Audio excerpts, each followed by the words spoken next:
Hey, what's up? lightboltjoe here. Today we're going to discuss the 2023 Netflix original film, Chicken Run, Dawn of the Nugget. So this is the sequel film to the 2000 DreamWorks film, Chicken Run.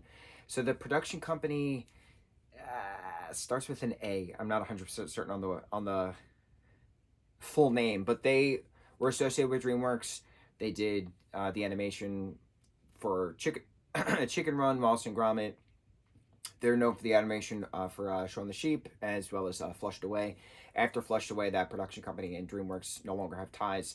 And so then making a Chicken Run sequel 23 years later was a matter of then finding the distributor. So then Netflix bought the rights to the project and then released it in 23.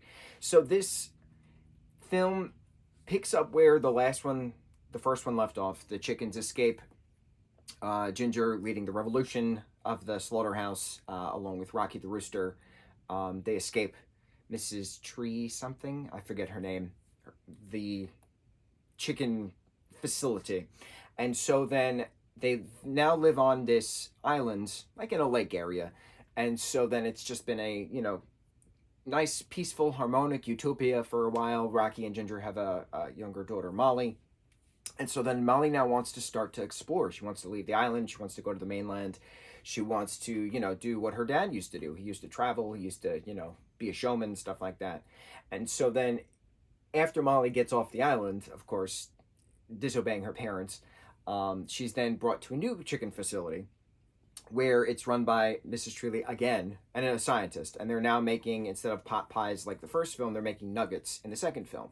So my question was, because my understanding of chicken nuggets was that they started in the 80s and popularized by McDonald's. And we talked about this a few months ago, but I was mistaken with my facts. So it was popularized in the 80s in regards to fast food restaurants then starting to bring it to different chains. And I had to look all this up. So a man named Baker, John Baker, created the chicken nuggets at Cornell University back in the 50s. And this film takes place in the 50s. And how we know this, and I didn't know the first one took place in the 50s, there's a newspaper article, the front page of a newspaper that's dated something 1953 on the top part after the whole chickens escaping and something afoul and things like that, play on words.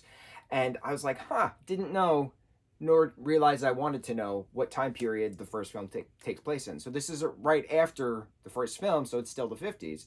So chicken nuggets were made in the 50s. This takes place in the 50s. So timeline, it all comes together, which is pretty cool.